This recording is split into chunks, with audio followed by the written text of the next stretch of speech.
السلام علیکم، میرا نام مریم خان ہے۔ آج ہم ایوب علیہ السلام کا واقعہ سنیں گے۔ ایوب علیہ السلام اللہ کے ایسے نبی تھے جن کو اللہ نے بہت آزمایا ہے، پر ایوب علیہ السلام نے اتنا بہترین صبر کیا کہ اس کی مثال اللہ نے قرآن میں خود دی ہے۔ اگر آپ کو پروفٹ سیریز میں انٹرسٹ ہے تو پلیز میرے چینل کو سبسکرائب کر لیجئے۔ چلیے شروع کرتے ہیں۔ with real life story of Prophet Ayub علیہ السلام۔ اللہ نے ایوب علیہ السلام کو سیریا میں قوم سوران کی طرف بھیجا۔ ایوب علیہ السلام بہت زیادہ مالدار تھے۔ اللہ نے انہیں بہت نعمتوں سے نوازا تھا۔ ان کے پاس تعداد نوکر چاکر تھے اور بے شمار بھیڑ بکریاں تھیں۔ اللہ نے ایوب علیہ السلام کو بہت ساری زمین اور جائیداد بھی عطا کری تھی۔ ایوب علیہ السلام کاروبار کرتے تھے۔ ان کا بزنس دور دور تک پھیلا ہوا تھا۔ اللہ نے ایوب علیہ السلام کو بہت ساری اولاد عطا فرمائی تھی۔ ان کے 7 بیٹے 7 بیٹیاں تھیں۔ ایوب علیہ السلام خود بھی صحت مند تھے، بے حد طاقتور بھی تھے۔ ظاہر ہے اتنے امیر جمیل انسان کے دوست بھی بہت ہوتے ہیں، ہر کوئی ان سے دوستی کرنا چاہتا تھا۔ اللہ نے ایوب علیہ السلام کو بے شمار نعمتوں سے نوازا تھا۔ روح زمین پر نعمتوں سے مالا مال تھا۔ پھر اللہ نے ایوب علیہ السلام کو آزمانا چاہا تاکہ بعد میں آنے والے لوگوں کے لیے ایوب علیہ السلام صبر کی مثال بن جائیں۔ پھر ایوب علیہ السلام پر آزمائش کا وقت شروع ہوا۔ ان کا سارا کاروبار بند ہو گیا اور سب مال ختم ہو گیا، یہاں تک کہ ایوب علیہ السلام فقیر ہو گئے۔ ایوب علیہ السلام کی زندگی میں ساری اولاد مر گئی۔ اولاد کا کھو جانا بہت بڑا غم ہوتا ہے۔ ایوب علیہ السلام کے 7 بیٹے 7 بیٹیاں تھیں، ان کے سامنے فوت ہو گئیں۔ یہی نہیں، ان کے سارے جانور ہلاک ہو گئے۔ ساتھ ہی ساتھ ایوب علیہ السلام کی صحت بھی چھین لی گئی اور وہ شدید مرض میں بیمار رہنے لگے۔ بیماری اس قدر شدید تھی، ایوب علیہ السلام چلنے پھرنے سے بھی معذور ہو گئے، یعنی ان میں اتنی بھی صلاحیت نہیں رہی کہ وہ چل پھر سکیں اور ان کی باڈی کے مسل گھلنے لگے۔ ایوب علیہ السلام کی آزمائش اس انتہا کو پہنچ گئی کہ ان کے سارے دوست ان کا ساتھ چھوڑنے لگے۔ یہ خوف تھا کہ یہ بیماری پھیلنے والی نہیں ہو، اور یہاں تک کہ ان کے سارے دوست انہیں چھوڑ گئے، ایوب علیہ السلام کے ساتھ چھوڑ گئے۔ ایوب علیہ السلام کی خدمت کے لیے بس ان کی بیوی ہی رہ گئی۔ وہ بہت وفادار بیوی تھی۔ وہ ایوب علیہ السلام کی خدمت کرتی تھیں، انہیں کھلاتی تھیں، پلاتی تھیں اور انہیں نہلاتی بھی تھیں۔ پھر نوبت یہاں تک پہنچی کہ سارے مال بالکل ختم ہو گیا۔ nothing left to sell، بیچنے کے لیے بھی کچھ بھی نہیں رہا۔ پھر ایوب علیہ السلام کی بیوی نے لوگوں کے گھروں میں نوکرانی کا کام شروع کر دیا تاکہ کچھ کما سکیں اور اپنے شوہر کی دوائی یا خدمت پر خرچ کر سکیں۔ ایوب علیہ السلام کے اوپر یہ آزمائش 1-2 مہینے نہیں بلکہ پورے 12 سال جاری رہی۔ ایک روایت کے مطابق یہ عرصہ 18 سال تھا۔ اللہ عالم۔ ایوب علیہ السلام اتنے لمبے عرصے تک صبر کرتے رہے، انہوں نے کبھی کسی سے شکوہ نہیں کیا۔ سال در سال ایسے ہی گزرتے رہے۔ ایوب علیہ السلام کی بیوی نے ان سے عرض کیا کہ آپ اللہ کے رسول ہیں، اگر آپ اللہ سے دعا کریں گے تو وہ آپ کی بیماری کو ختم کر دے گا اور آپ کے حالات کو بدل دے گا۔ ایوب علیہ السلام نے اپنی بیوی سے فرمایا۔ آپ کی بیوی نے جواب دیا، 80 سال یہ زندگی ایوب عیش سے گزاری ہے، اس 80 سال کے برابر ابھی مجھے 80 سال اور جھیلنا ہے۔ مجھے اللہ کے علاوہ مجھے اللہ کے سامنے شرم آتی ہے مانگتے ہوئے کہ میں نے اپنی 80 سال زندگی نعمتوں میں گزاری اور ابھی بیماری کے 80 سال بھی نہیں گزرے۔ تو ان کی بیوی مایوس ہو گئی اور اب نوبت یہاں تک آ گئی کہ ان کی بیوی کو بھی کوئی کام کرنے کے لیے نہیں رکھ رہا تھا۔ ان کے گھر میں کھانے کی بہت تنگی ہو گئی اور ایوب علیہ السلام نے تب بھی کوئی شکوہ نہیں کری. انہوں نے اپنی پوری زندگی ایسی 12 سال انہوں نے اپنی زندگی ایسی ہی گزاری. آخر میں ان کے گھر میں کچھ کھانے کو نہیں تھا تو پھر ان کی بیوی نے اپنے سر کے بال جو ہیں انہیں کاٹ کر بیچنے لگی. تو اس پر ایوب علیہ السلام نے ان کو بلایا. جب ان کی اوڑھنی ہٹوائی تو ان کے سر پر بال نہیں تھے.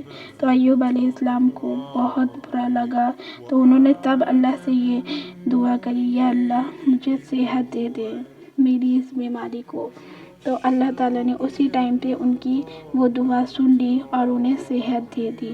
ایوب علیہ السلام نے جیسے ہی اپنے پیر زمین پہ مارا تو پانی کا جو ایک لمحہ تھا وہ ان کے اوپر، انہوں نے اسی پانی سے چشمہ ظاہر ہوا، انہوں نے اسی پانی سے غسل کرا.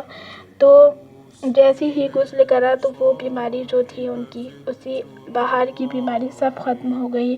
اور جب انہوں نے وہ پانی پیا تو ان کی وہ بیماری جو تھی اندر سے ختم ہو گئی، کیونکہ اللہ نے کہا تھا یہ پانی آپ کے نہانے اور پینے کے لیے ہے. تو اس پر ایوب علیہ السلام پہلے ہی جیسے خوبصورت صحت مند ہو گئے. تو اس پر انہوں نے اللہ کا شکر کرا. اور ان کی جب بیوی آئیں تو انہوں نے کہا کہ اے اللہ کے بندے، آپ نے اللہ کے پیغمبر اور میرے خاوند کو دیکھا ہے جو بہت بیمار تھے. تو انہوں نے اس پہ ایوب علیہ السلام نے کہا کیا آپ نے مجھے پہچانا نہیں؟ تو اس پہ وہ بہت حیران ہو گئیں کہ تم کون ہو. تو پھر انہوں نے اس پہ کہا ایوب علیہ السلام. تو وہ بہت شاکڈ ہو گئی، یعنی کہ بہت حیران ہو گئیں وہ. اور انہوں نے اس پہ سبحان اللہ کہا، کیونکہ ایوب علیہ السلام اتنے خوبصورت ہو گئے تھے جیسے تھے وہ صحت مند. اور اللہ تعالیٰ نے ایوب علیہ السلام کی بیوی کو بھی دوبارہ جوانی لوٹا دی، کیونکہ انہوں نے بھی اس حالت میں جب وہ اتنی پریشان تھی، ان کے میاں پہ بیماری تھی، تو انہوں نے بھی اتنا ہی صبر کیا جتنا ایوب علیہ السلام نے کرا. تو اس سے ہمیں یہ ثابت ہوتا ہے کہ اللہ تعالیٰ کی جو بھی آزمائش آتی ہے، جو بھی، وہ صرف اللہ تعالیٰ کی طرف سے آتی ہے. اور اللہ تعالیٰ ہم سے جو بھی چھینتا ہے اس سے بہتر ہمیں عطا کرتا ہے. تو آزمائش میں ہمیں کبھی گھبرانا نہیں چاہیے، کیونکہ آزمائش تو اللہ تعالیٰ کی طرف سے ہوتی ہے. اور اللہ تعالیٰ آزمائش اس سے ہی لیتا ہے جس کو وہ پسند کرتا ہے. بہت سے لوگ ہیں، میں بھی ہوں، مطلب آزمائش آتی ہے تو ہم گھبرا جاتے ہیں اور ہم اللہ سے شکوہ کرنے لگتے ہیں کہ یہ نہیں وہ نہیں.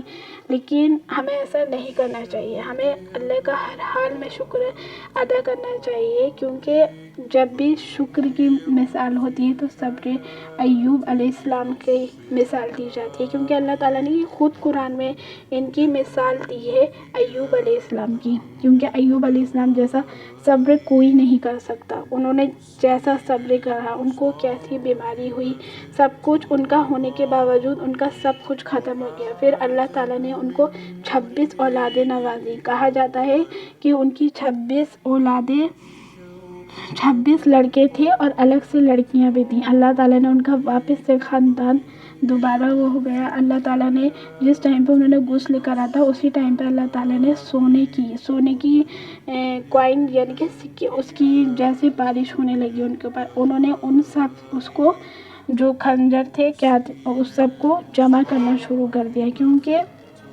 ان کو پتہ تھا، ان کی بیوی کو بھی، کیونکہ وہ ابھی وہ کریں گے تو اللہ تعالیٰ ان سے فوراً اللہ تعالیٰ ان کی دعا قبول کر لے گا. لیکن وہ کیا تھا، وہ آزمائش کے لیے، وہ ہماری آزمائش. تو اللہ تعالیٰ نے یہ جو آزمائشیں آتی ہیں ہم سب پہ، ہم سب اتنے، مطلب یہ تو اللہ تعالیٰ کا، یہ تو ایمان دیکھا جاتا نا کہ ہمارا ایمان کتنا مضبوط ہے. اس میں ہماری آزمائش میں ہمارا ایمان دکھ جاتا ہے. اگر ہم اس میں ناشکری کر لیتے ہیں، جو اتنا ایک دم آزمائش آتی ہے تو یہ صرف اللہ تعالیٰ کی طرف سے آتی ہے.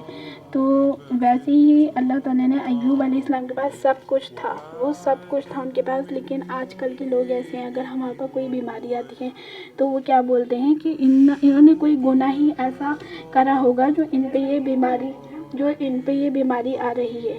لوگ ایسا سوچتے ہیں. اور دیکھ لیں ایوب علیہ السلام اللہ کے کتنے اچھے پیغمبر تھے، مطلب کتنے نیک. ان پہ بیماری آئی تو وہ کس لیے آئی؟ وہ آزمائش کے لیے آئی نا، کیونکہ اللہ تعالیٰ نے ان سے آزمائش لینی تھی.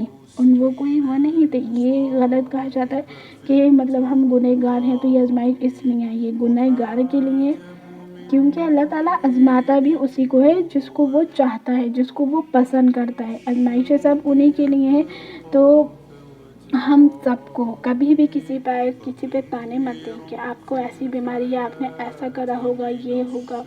لوگ اگزامپل بہت سارے لوگ ایسے ایکسپلین کرتے ہیں، اور کبھی ایسا کرنا ہی نہیں چاہیے. اگر آپ کو کبھی وہ ہو، اگر آزمائش آتی ہے تو فوراً ایوب علیہ السلام کا جو قصہ ہے ان کا فوراً سنیں. اللہ نے قرآن میں ان کا ذکر کرا ہے نا، تو ان کا تو فوراً اللہ نے کس لیے ان کا قرآن میں ذکر دیا ہے؟ ہماری امت کے لیے اللہ نے ہمیں سکھانے کے لیے دیا ہے. انہوں نے آزمائش اللہ نے کیوں لی تھی؟ ہمارے لیے لی تھی نا، تاکہ ہمیں بھی ان کی جب ہم اسٹوری سنیں گے تو ہمیں بھی صبر آئے گا.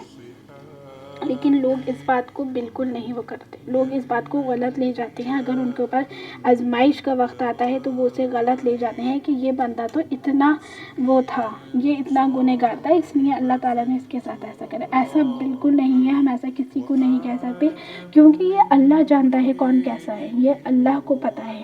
کیونکہ ابھی ہم اتنی عبادت کر رہے ہیں اور ابھی ہماری ان عبادت میں سے اللہ کو کوئی قبول نہیں آئے، کوئی پسند نہیں ہے، اور جو گنہگار ہے اس کا ایک سجدہ اللہ تعالیٰ کو پسند آ جائے تو یہ اللہ کو پتہ ہے کہ کون کیا ہے. تو ہمیں یہ سوچنے سے پہلے ہمیں یہ سوچ لینا چاہیے کہ یہ اللہ جانتا ہے کہ کون کیسا ہے. آزمائش جس پر آتی ہے یہ صرف اللہ ہی کو پتہ ہے، کسی کو نہیں پتہ. کیونکہ ایوب علیہ السلام کی جو اللہ نے مثال دی ہے وہ ہم سب کے لیے ہی دی ہے، دنیا میں ہر کسی کے لیے. کیونکہ آزمائش جو ہوتی ہے یہ آزمائش کوئی ایسے ویسے لوگوں کے لیے نہیں ہوتی. یہ آزمائش بھی اللہ تعالیٰ ان خاص بندوں سے لیتا ہے جس کو وہ پسند کرتا ہے. تو ہمیں ہر حال میں اللہ کا شکر کرنا چاہیے. اگر اللہ نے ہمیں تھوڑا بھی دیا ہے تو ہمیں اس میں شکر کرنا چاہیے، کیونکہ اللہ یہی سب دیکھتا ہے. اگر آپ کے پاس، یہ تو حقیقت بات ہے نا، اگر ہمارے پاس زیادہ دولت ہوگی، سب کچھ ہوگا، تو اللہ کو انسان یاد نہیں کرتا ہے. اللہ کو یاد جب ہی کرتا ہے جب وہ دکھ میں ہوتا ہے. کیونکہ یہ اللہ کے قریب ہی تبھی ہوتا ہے جب انسان دکھ میں ہوتا ہے، یعنی کہ پریشان ہوتا ہے، تبھی اللہ کے اتنے قریب ہوتا ہے. اس لیے اللہ تعالیٰ کو زیادہ دولت پسند نہیں ہے. اللہ تعالیٰ کو غریبی پسند ہے، امیر پسند نہیں ہے. لیکن ہمیں کسی پہ ایسے تہمت نہیں لگانا چاہیے. میں نے بہت سے لوگوں کو اس بارے میں کہتے ہوئے سنا ہے، اگر ان پہ کوئی بیماری آتی ہے یا پھر اللہ نہ کرے انہیں کچھ ہو جاتا ہے تو ان سے یہ ہوتا ہے کہ یہ ایسا گنہگار تھا اس لیے اس کو پر ایسی آزمائش ہوئی. لیکن یہ بالکل نہیں کہنا چاہیے، یہ بہت غلط بات ہے. کیونکہ یہ تو اللہ جانتا ہے نا کہ کون کیا ہے، کون صحیح ہے. زندگی کا آزمائش کا سمندر ہے. کسی سے لے کر آزمایا جاتا ہے تو کسی کو بے شمار تحاشا دے کر آزمایا جاتا ہے. بس کہیں صبر کی اور کہیں شکر کی آزمائش ہے. ایک بات ہمیشہ یاد رکھیں کہ آپ اگر کوئی کام یا کوئی عادت اس نیت سے چھوڑیں یا چھوڑنے کی کوشش کریں کہ وہ اللہ کی رضا کے خلاف ہے، تو یقین رکھیں کہ وہ رب آپ کو کبھی بھی آپ کے اس فیصلے پر شرمسار نہیں ہونے دے گا. اس کے لیے کیا ہوا، کوئی بھی کام آپ کی رسوائی یا اذیت کا سبب نہیں بن سکے گا، بلکہ آپ کی دعائیں قبول ہی تبھی ہوں گی جب آپ اس کے لیے کچھ تو کر کے خود کو اپنے نفس کی غلامی سے آزاد کریں گے. تو ہمیں کیا کرنا ہے، ہمیں آزمائش جو ہے، ہمیں ایوب علیہ السلام کی اسٹوری سے یہ نصیحت ملتی ہے، یہ لیسن ملتا ہے کہ آزمائش جب آتی ہے تو ہمیں ہر حال میں اللہ کا شکر کرنا چاہیے. ہمیں اس پہ اتنا سا بھی روڈ نہیں ہونا چاہیے. تو آزمائش کا ایسا سفر ہے کہ ایک جگہ میں نے دیکھا تھا، ان کے گھر میں بہت پریشانی تھی، تو ان پہ کوئی بیماری آئی تو انہوں نے ان سے یہ بولا کہ آپ نے کوئی گناہ ہی ایسا کرا ہوگا جو آپ کے اوپر اتنا بڑا اللہ تعالیٰ نے آزمائش دی. تو یہ گناہ کی وجہ سے آزمائش نہیں لی جاتی ہے. آزمائش ان لوگوں سے ہی لی جاتی ہے جس کو اللہ پسند کرتا ہے. تو آزمائش تو زندگی میں آنی ہے. اگر آپ دنیا میں ہیں وہ آپ کی زندگی، اگر آپ دنیا میں ہیں اور آپ جی رہے ہیں تو آپ کو آزمائش کا سامنا کرنا پڑے گا، چاہے وہ کتنے دن میں ہو. آزمائش آپ کو ہر حال میں آنی ہے. تو آپ کو اس نیت سے ہر کام کو وہ کرنا چاہیے کہ یہ اللہ تعالیٰ کی آزمائش ہے. اگر کوئی بھی آپ کی، کیونکہ اللہ تعالیٰ جو چیز ہمیں پسند ہوتی ہے اللہ تعالیٰ اسی سے آزماتا ہے. وہی چیز ہماری چھین لیتا ہے اور اسی کے ذریعے آزماتا ہے کہ یہ کتنا صبر کرے گا، اور اللہ تعالیٰ ہمیں اس سے اچھا رزلٹ دیتا ہے.